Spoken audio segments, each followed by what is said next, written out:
ప్రేమైన జనవారా స్త్రీలే చెప్పాలి కానీ సోదరి జ్యోత్స్న గారు వాళ్ళ అత్తయ్య గారు రావడం జరిగింది ఇండియా నుంచి. దానివల్ల పాపం తనకి రావడానికి ఇబ్బంది అయినట్లుగా నాకు చెప్పిన్నారు. ఈ సమయంలో ఒక చిన్న అంశాన్ని మనం ధ్యానించుకున్నాం.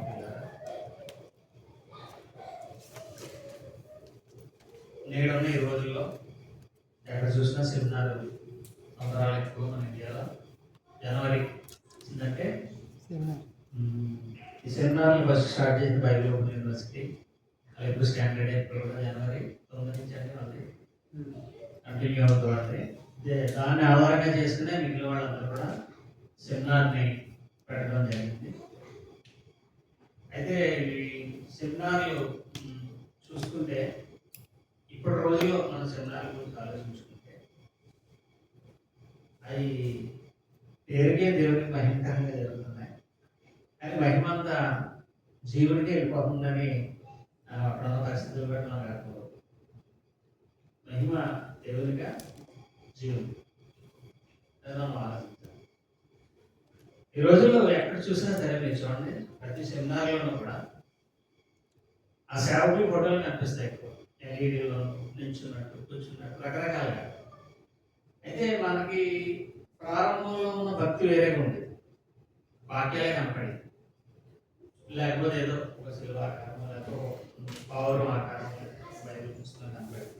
కానీ ఈ రోజుల్లో ఎవరైతే ఈ సెమినార్ కండక్ట్ చేస్తున్నారో వారి యొక్క ఫోటో స్క్రీన్లో రకరకాలుగా కనిపిస్తుంటారు.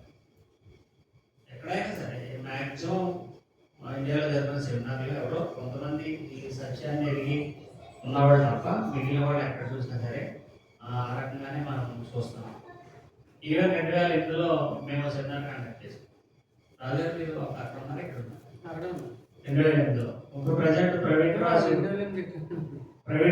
ఇప్పుడు ప్రజెంట్ వంశికల సంఘానికి సేవ చేస్తున్నారు కదా, ఆయన ఉన్నారు.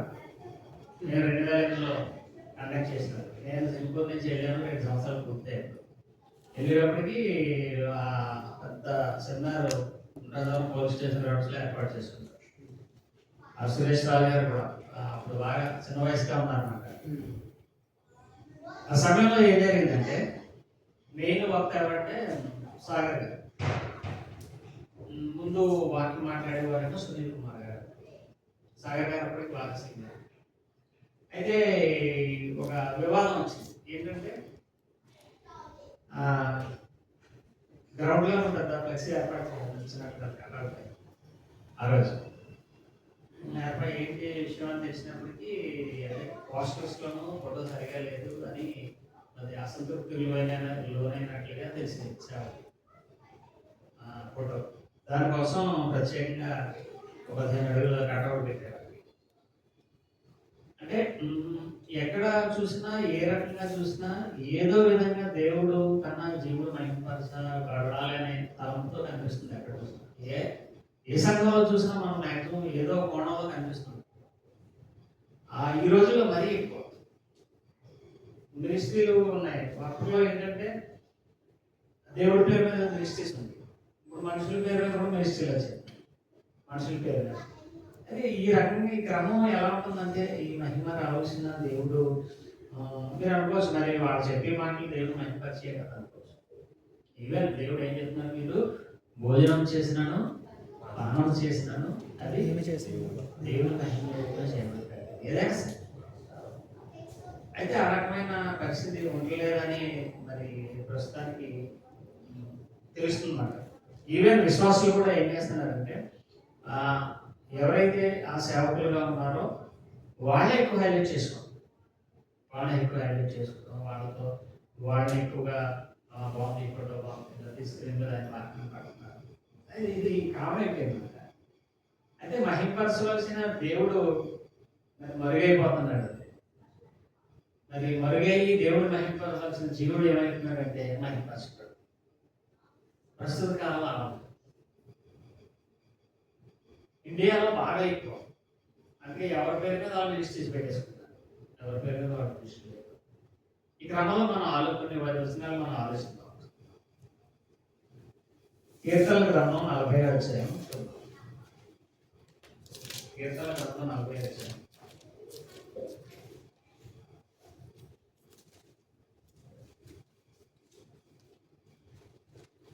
కీర్తనల గ్రంథం 40 అధ్యాయం 16వ వచనం. నిన్ను వెతుకువారందరూ నిన్ను గూర్చి ఉత్సహించి సంతోషించుదురుగాక. నీ రక్షణ ప్రేమించువారు యెహోవా మహిమపరచబడును గాక అని చెప్పుకొందురుగాక. అంటే ఆయన్ని వెతికేవారు ఆయన గురించి ఉత్సాహించి సంతోషిస్తారు. ఆయన వెతికేవారంట ఆయన గురించి ఉత్సాహించి సంతోషిస్తారు. కానీ పరిస్థితులు ఏమైపోతున్నాయంటే, ఫర్ ఎగ్జాంపుల్ పాటలు మనం చూసుకున్నాం, వీడియో సాంగ్స్. ఇదివరకు వీడియో సాంగ్స్లోనూ ఎవరు పాడిందో తెలిసింది కాదు. దానికి సంబంధించిన క్లిప్పింగ్స్ కనపడి పాడి కూడా మనుషులు పడింది. ఈరోజు సాంగ్స్ ఎలా వచ్చేసినాయంటే, కొంతమంది స్త్రీలతో పాడిస్తున్నారు. వాళ్ళని 4-5 లాంగ్వేజ్ షూట్ చేస్తున్నారు. చూసారు మీరు? ఈరోజు పాటలు పాడే వాళ్ళని షూట్ చేస్తున్నారు. ఇప్పుడు పాట వింటున్నాం మనం, అట్ ద సేమ్ టైం ఏం చేస్తున్నారంటే వాళ్ళ హావభావాలను చూస్తున్నాం, వాళ్ళ శరీర ఆకృతి కనపడుతున్నాం. అంటే ఇది కోణం ఒకసారి అర్థం చేసుకున్నాం. మనుషుల దృక్పథం ఎలా మారిపోయిందంటే, ఇదివరకు చూడండి ఏ పాటలు మనకి పాటలు ఫస్ట్ నుంచి మనం విన్నాం. మానవుడు కారణం చేస్తా, నీకు ఇష్టమైనది దేవునికి కావాలి, ఎవరు పడే మనకు తెలియదు. కానీ అందులో నా అర్థం ఎంతో గొప్పగా అంటాడు. ఆ రకమైన విధానం అప్పుడు అంటాడు. అంటే అక్కడ ఏంటంటే దేవుడు మహిమపరచబడేవాడు, అలాగే ఆయన వాక్యం మహిమపరచబడేది. ఈ రోజుకి వచ్చినప్పటికీ అది ఎవరు పాడుతున్నారో పాలన ఎక్కడికి వెళ్ళిపోతాయి ఆలోచనతో. అంటే తత్వాలు ఎలా మారుతున్నాయంటే, మహిమ దేవుడిని తీసుకురావాలి. అలాగే పలా సెలబ్రిటీతో తీసుకొస్తే నా సాంగ్ హైలైట్ అవుతాయి, నాకు చాలా వ్యూస్ వస్తాయి, నాకు చాలా సబ్స్క్రైబర్స్ పెరుగుతారు, ఇలా ఆలోచిస్తారు. ఇది ఎవరు మహిమపరచబడుతున్నారో చూడండి పాట ద్వారా. ఇప్పుడు ఈవెన్ సేవకులు కూడా అలాగే తయారయ్యారు. సేవకులే పాటలు పాడే పరిస్థితుల్లోకి వచ్చాయి. ఒక సేవకుడు నాకు తెలిసిన గోదావరి జిల్లాలో ఒక సేవకుడు ఒక పాట చూశాను అనమాట. మంచి రేంజ్ రోవర్ జీప్ నడుపుతూ పాట. అది యాక్చువల్గా ఎవరు పాడేది, ఎవరిది యాక్చువల్గా చెప్పిన యాక్షన్ సినీ నటుడు, అంతే కదా. జీప్ మీద వెళ్తా పాటలు పాడుకోవడం. అదే ఒక సేవకుడు, పెద్ద సేవకుడు అతను కూడా రేంజ్ రోవర్ జీప్ నడుపుతూ ఒక అడవి ప్రాంతంలో మధ్యలో పాట పాడుతున్నాడు. అది దేవుడిని మహిమపరుస్తున్నాడా, లేకపోతే చూసే మనం ఆయన మహిమపరుస్తున్నామా? ఒకసారి చేసే పనిలో వారు ఏ రకంగా ఉంటున్నారనేది మనం ఒకసారి ఆలోచించుకోవాలి. అవునా? యేసుక్రీస్తు అన్న మాట ఏంటంటే, మనుషులు మీ సత్క్రియలను చూసి దేవుణ్ణి మహిమపరిచినట్లు ఈ సమాధానం మనుషులు ఎదుట. మత్తయి సువార్త 5:16 చక్కని మాట.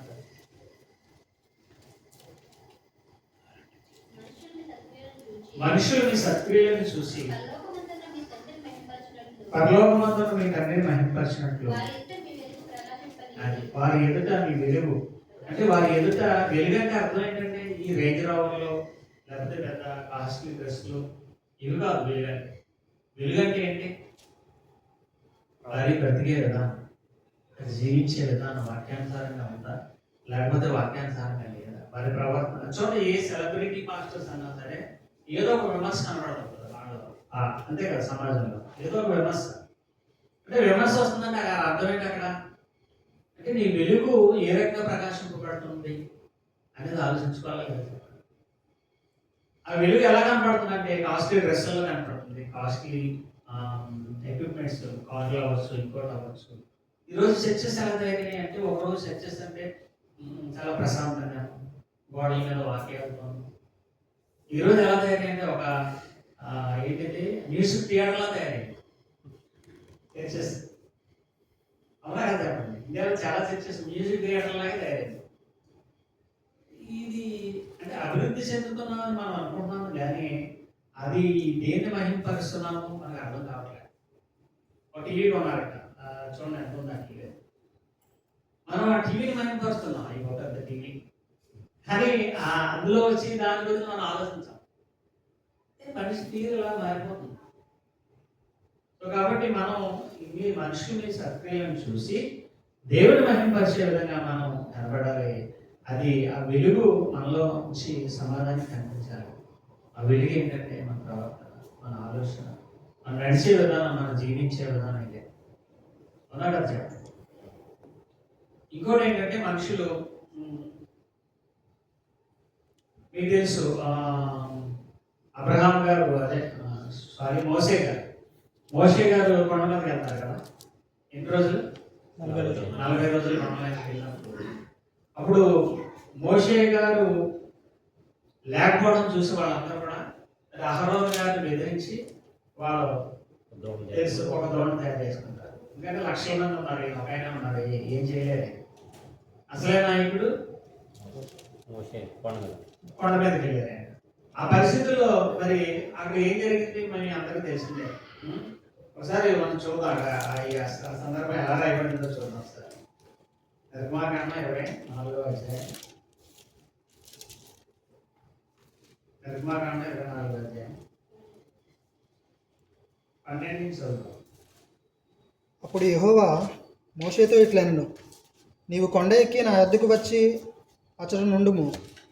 నీవు వారికి బోధించినట్లు నేను వ్రాసిన ఆజ్ఞలను ధర్మశాస్త్రమును రాతి పలకలను నీకు ఇచ్చదనగా మోషేయు అతని పరిచారకుడైన యెహోషువాయు లేచిరి. మోషే దేవుని కొండ మీదకి ఎక్కెను. అతడు పెద్దలను చూచి, మేము మీ యొద్దకు వచ్చే వరకు ఇక్కడనే ఉండుడి. ఇదిగో అహరోనును హూరును మీతో ఉన్నారు. ఎవరికైనాను వ్యాజ్యమున్న ఎడల వారి యొద్దకు వెళ్ళవచ్చునని వారితో చెప్పెను. మోషే కొండ మీదకి ఎక్కినప్పుడు ఆ మేఘము కొండను కమ్మెను. యెహోవా మహిమ సీనాయి కొండ మీద నిలిచెను. మేఘము 6 దినములు దాన్ని కమ్ముకొనును.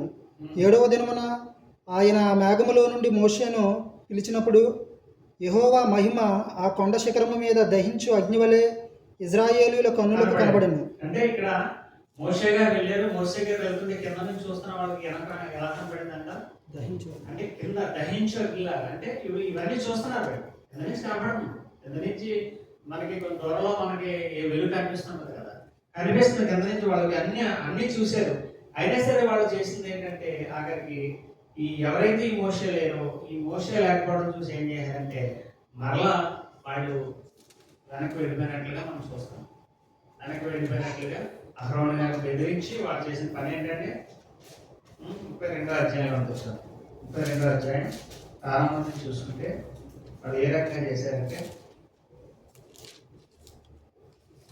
మోషే కొండ మీద తడువు చేయడం ప్రజలు చూసినప్పుడు ఆ ప్రజలు అహరోను వద్దకు కూడి వచ్చి, లెమ్ము, మా ముందర నిలిచిన ఒక దేవతను మా కొరకు చేయుము. ఐగుప్తులో నుండి మమ్మల్ని రప్పించిన ఈ మోషే అని వాడు ఏమైనా మాకు తెలియదని అతనితో చెప్పేది. అందులో అహరోను మీ భార్యలు, మీ కుమార్తెలు చెవులుకున్న బంగారు పోగులు తీసిన అతను తింటని వారితో చెప్పగా ప్రజలందరూ తమ చెవులుకున్న బంగారు పోగులు తీసి అహరోను తీసి అతను వారితో వాటిని తీసుకొని పొగతో వేసి అక్కడ పోతల విగ్రహం దూడగా చేశాను. అప్పుడు వారు ఇశ్రాయేలు ఏమంటారు? ఇశ్రాయేలు, ఐగుప్తులో నుంచి నిన్ను రప్పించిన నీ దేవుడు ఇదే అనేది. అహరోను అది చూసి దాని ఎదుట ఒక బలిపీఠం కట్టించెను. మరియు అహరోను రేపు యెహోవాకు పండగ జరుగునని చాటింపగా మర్నాడు ఆ ఉదయం లేసి దహన బలులను అర్పించడం మొదలుపెట్టారు. చూసారా? అంటే ఒక దేవుని ఆ వెలుగుని మహిమను కూడా చూసేవాడు. అయినా సరే ఈ మోషే కొన్నాళ్ళు అంటే తడువు చేయడం అంటే కొన్నాళ్ళు మరి అక్కడ వెయిట్ చేసిన కారణంగా వాళ్ళు అంటే ఆ మహిమను చూసి కూడా వేరే మహిమను ఎత్తుకున్నారు. చూడండి, ఆలోచన వేరే దేవుడు కావాలి, మాకు ఏదో కనిపించాలి. అసలైన దేవుడి మహిమ వాళ్ళకి తెలుసు. అయినా సరే వాళ్ళు వేరే మహిమ ఏదో ఎత్తుకోవాలి, అంటే ఏదో ఉండాలి. ఆ ఉద్దేశంతో వాళ్ళు చేసిన పని ఏంటంటే ఇది. ఆ పరిస్థితుల్లో మరి ఎంత దారుణంగా మరి అయినా మనకు తెలుసు. దేవుడికి ఎంత కోపంతో మనకు తెలుసు. 10 ఆజ్ఞల పలకల్ని పట్టుకుని తిన్న మోషే గారు చూస్తుంటే ఇంకా చూడు ఎలా సంబరాలు జరుపుకుంటున్నారు. ఇలా ఆ దూడతో మోస్తూ మనకి ఇలా సంబరాలు మోస్తూ సంబరాలు జరుపుకుంటే మోషే గారికి మనం ఇదంతా మనకు తెలిసిందే. అయితే ఆ పరిస్థితుల్లో ఉన్నప్పుడు ఆ రోజు విగ్రహాలు కనబడుతున్నాయి మనకి, ఈ రోజు కట్టడలు కనబడుతున్నాయి. అవునా కదా? ఆ రోజు విగ్రహాలు లేకపోతే వాళ్ళకి ఏదో వాళ్ళకి అలాగా వాళ్ళు చేసుకున్నారు. కానీ ఈ రోజు వచ్చినప్పటికీ మన పాస్టర్ గారు కట్టడం, లేదా మన పాస్టర్ గారు పాలన, లేదా మన పాస్టర్ గారి ఇల్లు చూడండి, ఇది కూడా విగ్రహాలు కదా. లేదా పాస్టర్ గారు స్ట్రక్చర్, పాస్టర్ గారు ఒడ్డు పొడుగు, కొంతమంది మాట్లాడుకుంటారు, మీరు అన్నారు లేదు. అంటే ఈ రీతిగా జనం ఏంటంటే ఆ రోజు ఎలాగైతే వాడు అలాగా దూడం చేసుకుని మొక్కలు మొదలెట్టారు, ఈ రోజు కూడా ఏంటంటే మన పరిస్థితి ఎలా మారిపోయిందంటే సేవకులు మహిమపరిచే విశ్వాసం తయారైపోయారు. సేవకులు మీలో ఎవరన్నా గొప్పవాడు కావాలంటే ముందు దోసుడుగా మారినాడు. ఏంటంటే దాసుడు ఇంకా మాట్లాడారు. కాళ్ళు కడుతున్నారు అంటే మీరు కూడా ఇలాగే చేయాలంటే ఒక మాదిరి చెప్తున్నాను. అసలు ఒక మాదిరి ఉంచుకుంటే కాళ్ళు కడిగి విశ్వాసాలకి కాళ్ళు కడిగి పరిస్థితుల్లోకి మీరు వెళ్ళిపోవాలన్నమాట. గొప్పవాడు అవ్వాలి, మీరు పరలోకంలో గొప్పవాడు అవ్వాలని అడుగుతారు కదా. మీరు పరలోకంలో గొప్పవాడు అవ్వాలంటే నువ్వు ఎలా అయిపోవాలి? దాసుడు అయిపోవాలి. కానీ ఈ రోజుల్లో పరిస్థితి ఎంత దారుణంగా ఉందంటే నిజంగా దేవుడు మహిమపరచట్లేదు, జీవుడు మహిమపరచట్లేదు. ఎక్కడ చూసినా చూడండి, ఎక్కడ చూడండి ఈ సెమినార్లను అలాగే ఉంటాయి, ఎక్కడ పెట్టారు. మళ్ళీ పోటీ ఈ పోటీ తత్వం యథార్థంగా ఏదో ఆ సువార్త ప్రకటించి విశ్వాసాలు బలపరిచి, లేకపోతే విశ్వాసాలని అన్యుల్ని దేవుని రాజ్యంలో చేయాలి అనే ఆ తపన పక్కన పెట్టేసో వాళ్ళు తీసుకుంటున్నారా, నేను ఏం తీసుకుంటున్నా వాళ్ళు ఏం తీసుకున్నా, అలా అయిపోయింది పరిస్థితి అలా అయిపోయింది. సెమినార్ల పరిస్థితి అలా అయిపోయింది. అంటే ఒక కాంపిటేటివ్ పోటీ తత్వం. పెద్ద ఈరోజు పెద్ద స్టేజ్ చేశారు, వచ్చినప్పుడు నేను ఇంకా పెద్ద స్టేజ్ అయ్యాను. అదే ఈరోజు ఏదో ఫెసిలిటీస్ ఏర్పాటు చేయాలి, మనం ఇంకా చేయాలి. ఈ పరిస్థితి ఎలా అయిపోతుందంటే నిజంగా అంటే మరి అలా గొప్పగా చేస్తే దేవుడు మహిమపరచబడతారు కదా మనం అనుకోవచ్చు. కానీ దేవుడు మహిమపరచబడట్లే. సెమినార్లో చూస్తారు కదా, మీరు సెమినార్లో కూడా మనం చూస్తాము.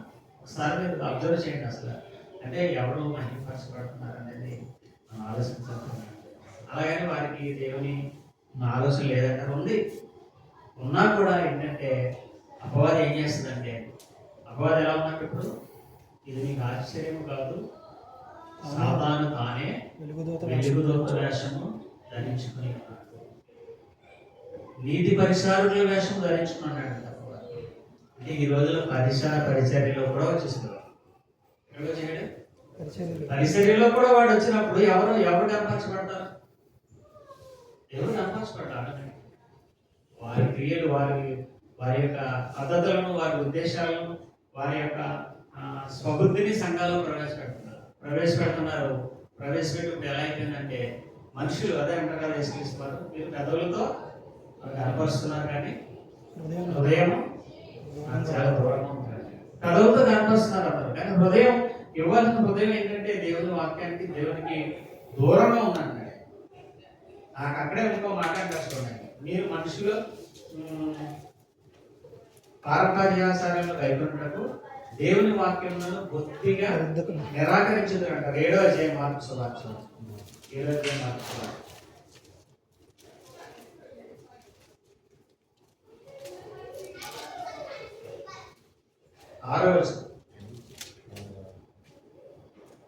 అందుకు ఆయన వారితో ఎలాగూ చెప్పాను, ఈ ప్రజలు పెదవులతో నన్ను పెదవులతో కనపరుస్తున్నారు కానీ వారి హృదయం నాకు దూరముగా ఉన్నది. వారు మానవులు కల్పించిన పద్ధతులు దేవోపదేశములను బోధిస్తూ నన్ను వ్యర్థముగా ఆరాధించుచున్నారు. చేస్తూ మీరు దేవుని ఆజ్ఞను విడిచిపెట్టి మనుషుల పారంపర్యాచారమును ఆలోచనలు గైకొనుచున్నారు. మరియు ఆయన మీ ఆలోచనలు గైకొనుటకు దేవుని ఆజ్ఞను బొత్తిగా నిరాకరించదు.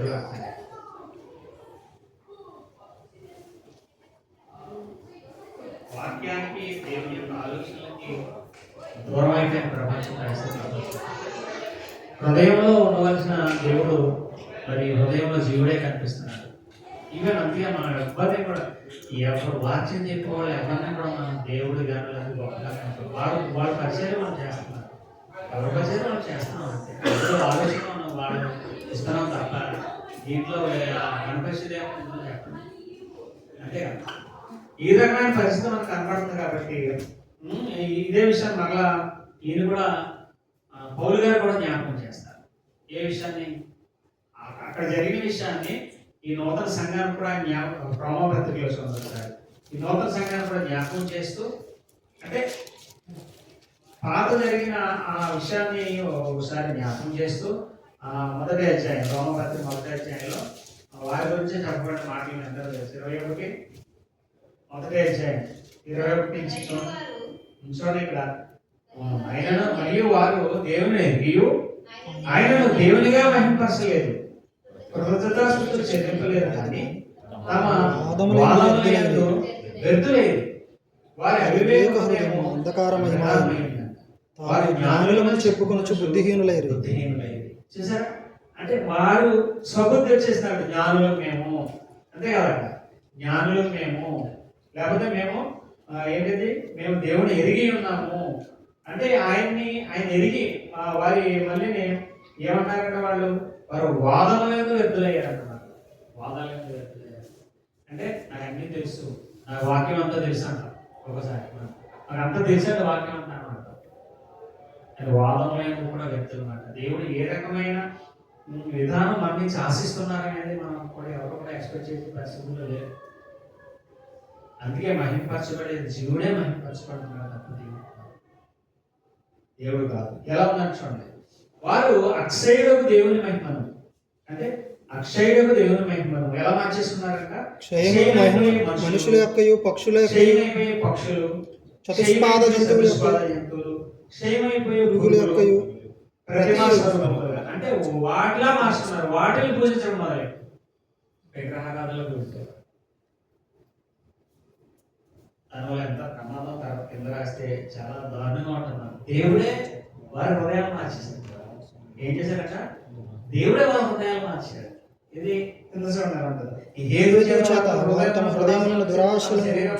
పరస్పరము అవమానపరుచుకున్నట్లు దేవుడు వారిని అపవిత్రతకు అప్పగించేశాడు. దేవుడు అప్పగించేశాడు. అంటే ఆయన మహింపరచబడాలి, ఆయన మహింపరచబడలేదు, ఏదో ఎవరో మహింపరచబడుతున్నారు. అటువంటిప్పుడు వారి దేవుడు ఏం చేస్తున్నాడంట? అపవిత్రతకు అప్పగిస్తున్నాడు. ఎంత సమయం ఎంత ఇబ్బందులు ఉంటాయి. అపవిత్రంగా అప్పగించేశారంట ఆయన కూడా. తర్వాత అటు వారు దేవుని సత్యమును అసత్యమునకు మార్చి సృష్టికర్తకు ప్రతిగా సృష్టమును సేవించిరి. ఎంత చాలా దారుణంగా ఉంటుంది. 26వ వచనం కాడి మనం చూసుకుంటే 32వ వచనం వరకు అది ఎంత అంటే అపవిత్రతను అప్పగించిన తర్వాత వారు ఎంత దుష్టత్వంలో ఉన్నారంటే చూడండి. అటువలే 27వ పురుషులు కూడా స్త్రీ యొక్క స్వాభావిక ధర్మమును విడిచి పురుషులు హోమోసెక్సువల్స్ కింద, లెస్బియన్స్ కింద మారిపోయాడు. అప్పట్లోనే, ఇప్పుడు కాదు, ఇప్పుడైతే ఇప్పుడు కాదు, ఎప్పుడో జరిగిన సంగతిని అది అయితే అపవిత్రత ఎప్పుడైతే దేవుడు అప్పగించేసాడో అది ఇంకా దుర్మార్గుల కింద ఎంత దారుణం అయిపోయారు. చూడండి, తమ తప్పిదములకు తగిన ప్రతిఫలం పొందొచ్చు, ఒకరి ఏడో ఒకరి కామ తప్పులయ్యేది. మరియు వారి మనుషులు దేవుడికి చోటీలను ఉండకపోయేది కనుక చేయరాని కార్యాలు చేయడానికి దేవుడు మహిమ దేవునికి ఉండాలి. మహిమ ఎప్పుడైతే జీవనకు వచ్చిందో ఏదో కనిపిస్తారు అంతే, కానీ ఆ తర్వాత కాలంలో వాళ్ళ పరిస్థితి ఎలాగా ఉంది. తర్వాత కాలాలు అంటే కొన్ని సంఘాల్లో కొన్ని సందర్భాల్లో కొన్ని సమయాల్లో వెళుతూ ఉంటాయి. ఆ తర్వాత కాలంలో చల్లారిపోతూ ఉంటాయి. ఏదో ఒక వివాదంలో వెళ్ళిపోతుంది. ఏదో ఒక భయంకరమైన పరిస్థితి ఆ సంఘంలో దాపరించి ఆ సంఘానికి జనాలు రావడం ఇలాంటివి జరుగుతుంటాయి. కష్టమాస్ దేవుడు కష్టమాస్ కాదు చెప్తారు. అటు వారు సమస్తమైన దుర్నీతి చేత, దుష్టత్వం చేత, లోపం చేత, యేసు చేత నిండుకొని వాటితో నిండిన వారే కొండగాండ్రును, అపవాదులను, దేవదోషకులను, హింసకులను, అహంకారులను, బింకములాడువారును, చెడ్డవాటిని కల్పించువారును, తల్లిదండ్రులకు అవివేకులను, మాట తప్పు వారును, అనురాగరహితులై నిర్దయులయ్యరి. ఇటు కార్యములు అభ్యసించే వారు మరణములకు తగిన వారు దేవుని న్యాయ విధిని వారు బాగుగా ఎరిగి వాటిని చేయుచున్నారు. ఏంటంట?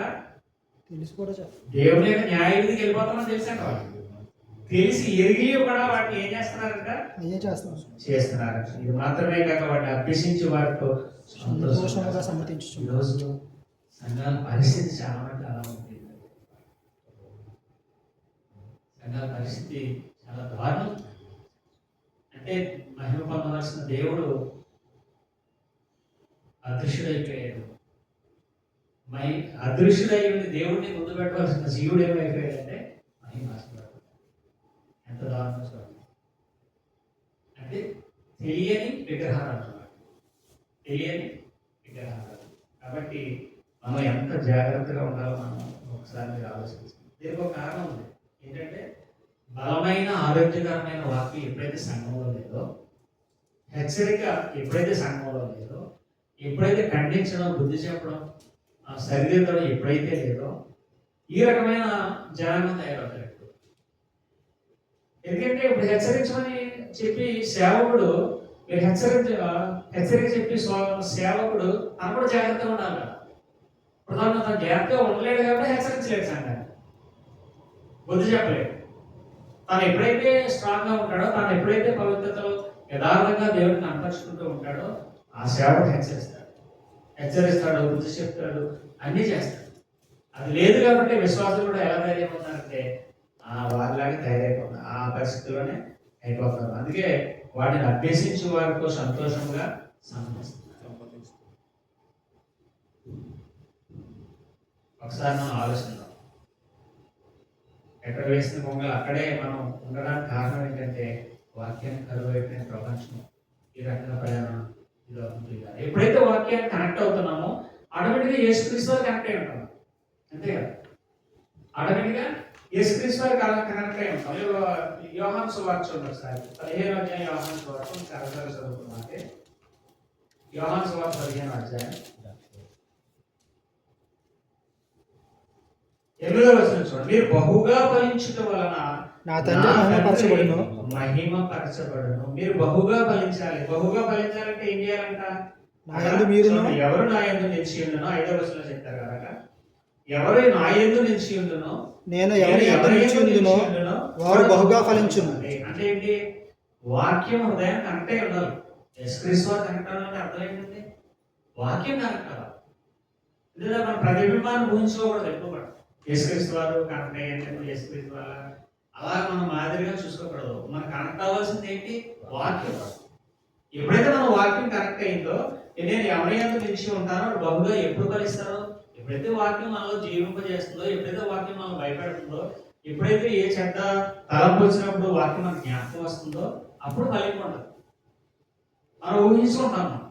ఏదో ఒక స్టాట్యూ ఉన్నట్టుగా, యేసుక్రీస్తు పక్కన ఉన్నట్టుగా, ఆయన ఏదో మన భుజం మీద చేసినట్లుగా, మన ఎవరో గాడు పెట్టింది కదా కారణం అదే. వంట కూడా అంటే దేవదూతగా చేయించారండి. నీకెందుకమ్మా వంట నా దేవదూతలు చేస్తారని. అలా ఒకసారి కాదు ఎన్నోసారి జరిగిందంట. అంటే ఆ మాటలు కూడా వినే అమాయక క్రైస్తవులు ఉన్నారంటే ఒకసారి మీరు విన్నారు. అది చూసారా? ఒక ఆవిడ అంట, ఒక పాస్టర్ గారు చెప్తున్నారు, అలా ఆయన డ్యూటీకి వెళ్ళిపోయారంట. డ్యూటీకి వెళ్ళిపోతే యేసుక్రీస్తు వారు వచ్చారంట. రామ్మ వచ్చి మాట్లాడుకుంటాం చాలా అన్నారంట. అన్నప్పటికీ అయ్యో లేదు ప్రభు, నేను వంట చేయాలని. వంటదే ఉన్నా మా దేవతలు చేస్తారు, వాళ్ళు చూసుకుంటారు, నాతో కూర్చొని మాట్లాడాలి. ఇలా ఒకసారి కాదు ఎప్పుడూ జరుగుతూ ఉందంట. అది కూడా నన్ను విశ్వాసాలు ఉన్నారంటే ఎంత బలహీనులు విశ్వాసాలు ఉన్నారు. అంటే ఆయన అనలేదంగా, ఆయన స్నేహితుల్లా రావడానికి సిద్ధంగా లేదు. ఎలా ఉన్నారైనా భయంకరంగా రావడానికి సిద్ధంగా ఉన్నారు. అంతేగాని అప్పుడులా సాత్వికంగా రావడానికి సిద్ధంగా లేదే అని. అంటే వాక్యం మరి ఎంతవరకు వాళ్ళ మన హృదయంలో ఉందో చూడండి. ఒకసారి అర్థం చేసుకోండి. మీరు బహుగా ఫలించడం వల్ల నా తండ్రి మహిమపరచబడను. అది మనం బహుగా ఫలించడం వల్ల ఆ మహిమ ఎవరికి రావాలి? తండ్రికి రావాలి. నీ ప్రవర్తన, నీ తీరు, నీ ఉద్దేశాలు, నీ మాటలు, నీ సమాజంలో నీకున్న ఆ విలువ, ఆ విలువ ఎవరికి చెందాలంటే దేవునికి చెందాలి. దేవుడిలో ఉన్నారు కాబట్టి నేను ఎలా బ్రతుకుతున్నాను. దేవుడు ఉన్నారు కాబట్టి దీన్ని తగ్గించుకున్నారు. దేవుడు ఉన్నారు కాబట్టి ఇది క్షమించగలుగుతున్నారు. రాత్రి నాగరాజు బ్రేక్స్ చెప్తున్నారు, వాళ్ళ ఏదో సంబరం రోజు పేరు జరుగుతుందంట. ఆ పాస్టర్ గారిని వచ్చి కొట్టారంట వాళ్ళు. ఆయన చాలా పలుకుబడి ఉన్న పాస్టర్ గారు, వాళ్ళందరూ డిఎస్పీలో వాళ్ళందరూ చుట్టాలందరూ. అయినా సరే ఆయన ఏం చేయలేదు, క్షమించండి అని చెప్పేసి క్లోజ్ చేశారంట ప్రార్థనలు. అంటే ఆ రోజు ప్రార్థన ఉన్నట్టుంది, ఆ రోజు సంబరం అవుతుందంట. అలా చర్చ ఏదో ఉన్నారు, సంబరాలు జరుగుతాయి కదా హైందవులు. అప్పుడు మేము సంబరం జరిగే రోజు నువ్వు చూస్తాం చర్చి పెడతావా అని కొట్టారండి. మూకుమ్మడిగా వచ్చి ఆ కుర్రోళ్ళందరూ కొడితే ఆయన క్షమించండి నేను తప్పు చేశాను అని క్లోజ్ చేస్తారు. అది యాక్చువల్గా ఆయన ఏమన్నా చేసుకోవచ్చు, ఆయన ఏమన్నా యాక్షన్ చేసుకోవచ్చు, కానీ ఆయన ఏం చేయలేదు. అంటే తగ్గింపు అన్నమాట, క్షమాపణ. అంటే ఆ తరగతిలో కూడా మార్పు వస్తుంది కదా, ఇతను అయ్యో అసలు ఇంకోటి ఏంటో మనం అదే ఆ మార్పు వచ్చిందంటే అదే మారు మనసు తయారు చేస్తుంది. ఆ పరిస్థితి మరి ఈ రోజుల్లో ఎంతమంది ఉందని మనం ఆలోచిద్దాం. చాలా మంది సేవకులు కూడా వాళ్ళకి ఏంటంటే పర్సనల్ లాయర్స్ ఉన్నారు. పర్సనల్ లాయర్స్ ఇది సేవకులు పర్సనల్ లాయర్స్ ఉన్నారు కదా. ఆ పరిస్థితి ఉందంటే అది ఎవరో మహిమపరచబడుతున్నారు చూడండి. కాబట్టి మీరు బహుగా ఫలించడం వలన నా తండ్రి మహిమపరచును అని, అందువల్ల మీరు నా శిష్యులు అగుదురు అని దేవుడు చెప్తున్నాడు. కాబట్టి పిల్లరా మనం ఏం చేసినా సరే, భోజనం చేయను, పానం చేయను, ఏం చేసినా దేవుడే మహిమపరచబడాలి, మనం మహిమపరచుకోవాలి. ఆ విధానం ఎప్పుడైతే ఉందో క్రైస్తవ ప్రపంచానికి, ఎప్పుడైతే వచ్చిందో క్రైస్తవ సేవకులో కానీ, అప్పుడు దేవుడు మహిమపరచబడతాడు. ఈరోజు ఈ సోషల్ మీడియా వేదిక ఏమవుతుందంటే వాళ్ళు మహిమపరచబడుతున్నారు, వాళ్ళు కనపడుతున్నారు, వాళ్ళ మాటలు కనపడుతున్నారు తప్ప ఈ దేవుడు వాళ్ళు ఎక్కడ మహిమపరచేవాడు కనపడలేదు. కొంతమంది ఉన్నారు అలానే ఉందనే కాదు, కొంతమంది దేవుడు మహిమపరచేవాడు చాలా మంది ఉన్నారు. మ్యాక్సిమం ఎవరైతే ఉన్నారో వాళ్ళందరూ కూడా వాళ్ళ మహిమను వాళ్ళు ఎత్తుకుంటున్నారు, వాళ్ళ వ్యూస్ని వాళ్ళు ఎత్తుకుంటున్నారు, వాళ్ళ సబ్స్క్రైబర్ వాళ్ళు దృష్టిలో పెట్టుకుంటున్నారు. ఏది ఇంటర్వ్యూలో కూడా ఏం చేస్తున్నారు, సబ్స్క్రైబర్ దృష్టిలో పెట్టుకుంటున్నారు. అది వాళ్ళు ఎక్కడ హార్ట్ అవుతారో ఒకసారి ఆలోచించింది, దానికి ఎవరు మహిమపరచబడుతున్నారు. అదే రోమాపత్రిక 2వ అధ్యాయం చూద్దాం, ముగించుకుందాం. రోమాపత్రిక 2వ అధ్యాయం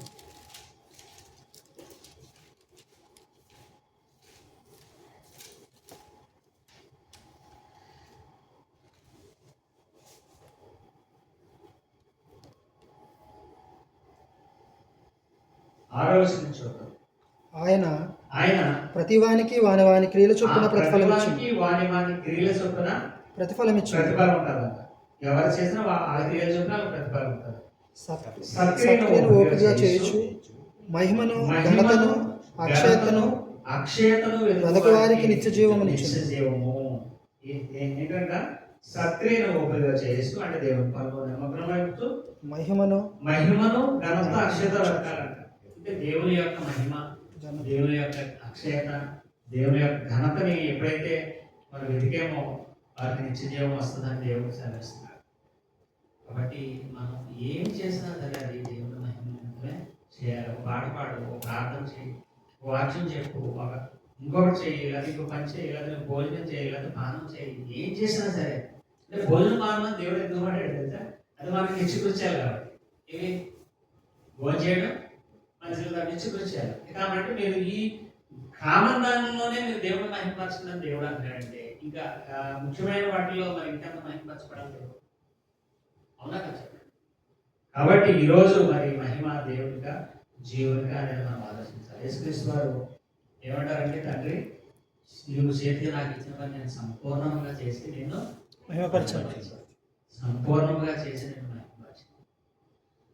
నీ దగ్గర ఏ స్థానం అయితే నాకు ఉందో ఆ స్థానం నాకు అనుగ్రహించుతాను. అంటే ఆ పని, అంటే దేవుడు ఇచ్చిన పనిని సంపూర్ణంగా చేసి దేవుడు మహిమపరిచాడు. అంటే సంపూర్ణంగా చేసి ఆయన ఇచ్చిన పని మహిమపరిచాడు. ఈరోజు సేవకులు గాను బోధకులు గాను వారికి ఇచ్చిన పని ఏంటి చెప్పండి. వారి మందను జాగ్రత్తగా వారి మందను ఎన్నో క్రూరమైన క్రోడేలు బారి నుంచి తప్పించాలి, ఎన్నో అబద్ధ బోధల నుంచి తప్పించాలి, ఎన్నో అనారోగ్యకరమైన వాక్యాల నుంచి తప్పించాలి. సేవకులు చేసే పని అదే, అవునా కదా చెప్పండి. ఈ క్రమంలో ఏం చేయాలంటే ఓన్లీ దేవునికే మహిమ కలగాలి, ఓన్లీ దేవునికే మహిమ తీసుకురావాలి. అప్పుడే దేవుడు మహిమపరచబడతాడు. యేసుక్రీస్తు వారు అదే అన్నారు, ఆయన ఎప్పుడు ఎవరైనా పొగిడితే ఆయన ఎప్పుడు ఏమనలేదు అసలు, అంతే కదా. అంతేగా నువ్వు పరలోకం నుంచి సేవకుడు అని మాకు తెలుసు, అంతేగా నీకు ఉదయం వచ్చాను వచ్చు తెలుసు మాకు ఎంతో ఆయన దగ్గర అక్కడి నుంచి వస్తే కానీ ఇటువంటి మహిళలు చేయలేరు అని పొగుడుతాడు ఆయన వచ్చి. ఏమంటాడు ఆయన? నీకు రెండో జన్మ కావాలి, మరలా రెండో జన్మ ఉందండి సింపుల్గా. అంటే చూడు నీ అవసరం అది, నీకు అన్నీ ఉన్నాయి కానీ అసలైంది ఏంటంటే నీ వారి మనసు ఉండాలి, రెండో జన్మ అలామాట. ఆయన ఎప్పుడు కూడా గొప్పగా ఇదయ్యి లేకపోతే గొప్పగా చేసి నన్ను ఇలా చేయండి అని ఎప్పుడు అనలేదు. ఎప్పుడు కూడా ఆయన తగ్గించుకునే ఉన్నారు. ఆయన ఆ పనిలో ఆ సత్క్రియలో ఆయన ఒప్పుగా చేస్తూ ఆయన పని ఆయన చేసుకుని ఆయన అంటారన్నమాట. లాస్ట్ ఆయన సొంతంగానే మాట్లాడి, తండ్రి చేయటకు నీవు నా చేతికి ఇచ్చిన పని నేను సంపూర్ణంగా చేసింది. అది అలాగే మనకు కూడా ఏంటంటే దేవుడు మనకు పని చెప్పాడు. ఎవరికో ప్రతి ఒక్కరిలో పని ఉంది. ఆ పని కూడా మనం సంపూర్ణంగా చేసి ఆయన మహింపరచాలి తప్ప మనం ఏదో ఇవ్వాలనుకుంటే అది అవ్వదు. దాన్ని ఖచ్చితంగా మూల్యం చెల్లించాలి. మీకు మంచిగా కొద్ది రాజపత్రులు ఏమంటాడైనా శరీరంతో చేసిన ఏ పనైనా మంచిదైనా చెడ్డదైనా సరే వాటి తీరుదన్నా వాటికి సమాధానం చెప్పాలి. వాటి పాలన గురించి ఆ పరిస్థితి మనకు రాకుండా ఉండాలంటే మనం ఏం చేసినా ఆయన మహింపరిచేలాగా మనం ప్రయత్నించాలి. ఆ రీతిగా మనం ఎప్పుడైతే ఉన్నామో అప్పుడు వాక్యం ప్రకటించబడితే వాక్యం గొప్ప ఉంటుంది. ఆ వాక్యం ద్వారా దేవుడు మహింపరచబడతాడు. విశ్వాసంలో కూడా ఒక స్థిరమైన ఆలోచన వస్తుంది. ఆ స్థిరమైన ఆలోచనలు వెళ్ళిపోవాలి. కాబట్టి ఆ ఇందులో మనం అందరం ఉండాలని మరొకసారి దేవుడిని ప్రార్థించుకుంటూ చిన్న ప్రార్థన చేసుకుంటాం. ప్రేమ కలిగిన తండ్రి, కృప కలిగిన దేవ, ఇదిగో నాయన నేటి కాలంలో తండ్రి మరి ఈ సేవకులుగా ఉన్న ఎంతో మంది తండ్రి మరి వారు మహిమ పరచబడుతున్నట్లుగా మాకైతే అనిపిస్తుంది ఆయన తండ్రి. మరి పరిస్థితులు తండ్రి మారుతున్న కాలంలో మారుతున్న అభివృద్ధిలో తండ్రి ఇదిగోనైనా మరి మహిమ చెందవలసిన మీరు మరి అదృశ్యంగా కనిపిస్తున్నారు. మరి అదృశ్యంగా ఉండి నేను ముందు పెట్టి మహిమపరచవలసిన బిడ్డలు వారు మహిమ పొందుతున్నట్లుగా అంటే మాకైతే మా పరీక్షల్లో తెలియదునైనా వాటి ఉద్దేశంతోనే ఇదిగోనైనా తండ్రి మేమైతే ఈ మాటలు మేము జ్ఞాపకం చేసుకున్నాం తండ్రి. మీరు చెప్పిన దాని ప్రకారం మీరు భోజనం చేసినాను, పానం చేసినాను, ఏమి చేసినా ఈ మహిమ నిమిత్తే మీరు చేయమన్నారు కాబట్టి తండ్రి ఆ జీవితకాలంలో తండ్రి మేము ఆ పరిచర్యలో ఆ సహవాసంలో తండ్రి మేము ఏమి చేసినా కేవలం మీరు మహిమ నిమిత్తమే చేయడానికి మమ్మల్ని జ్ఞాపకం చేసుకోమని అటు మనసును అటు మాదిరికరమైన జీవితాన్ని మనం అనుగ్రహించమని సమస్తము చిత్త ప్రకారం జరిగించమని 2026 సంవత్సరంలో మరి స్త్రీల ఆరాధనలో తండ్రి మాట్లాడే అవకాశం ఇచ్చారు తండ్రి. అలాగే తండ్రి మరి స్త్రీల ఆరాధన తండ్రి అభివృద్ధి చేయండి తండ్రి. మరి ఉన్నతమైన ఆలోచన ఆశయాలు కలిగిన బిడ్డలను తండ్రి సంఘంలో చేర్చండి ఆయన. ఈ కోసం బ్రతికి తండ్రి ఈ ఆలోచనతో ఉండే బిడ్డలను తండ్రి సంఘాన్ని అనుగ్రహించమని ఈ స్త్రీల కుటుంబం అభివృద్ధి చేసి దీవించి ఆశీర్వదించమని సమస్తము మీ ఇష్ట ప్రకారం ధరించమని. ఇంకో తండ్రి మేము ముఖ్య ఆరాధనలో తండ్రి మరి సాయంకాలం వెళ్తుండగా ప్రయాణంలో ఉంటే బిడ్డలను జ్ఞాపకం చేసుకోండి. మరి సకాలంలో క్షేమంగా ఈ సన్నిధి ధరించమని సమస్తము మీ ఇష్ట ప్రకారమే ధరించమని మా ప్రభువును ప్రియరక్షకుడైన యేసుక్రీస్తు వారి నామములో ప్రార్థన అడిగి వేడుకుంటున్నాం తండ్రి. ఆమె అందరికీ వందనాలు. అంత దేవుని ప్రేమ కుమారుడైన యేసుక్రీస్తు ప్రభువారి కృప ఆదరణకర్తైన పరిశుద్ధాత్మ దేవుని సహవాసము సదాకాలం అందరికీ తోడై ఉంది. ఆత్మీయ జీవితంలో మమ్మల్ని నడిపించగలగాక. ఆమేన్.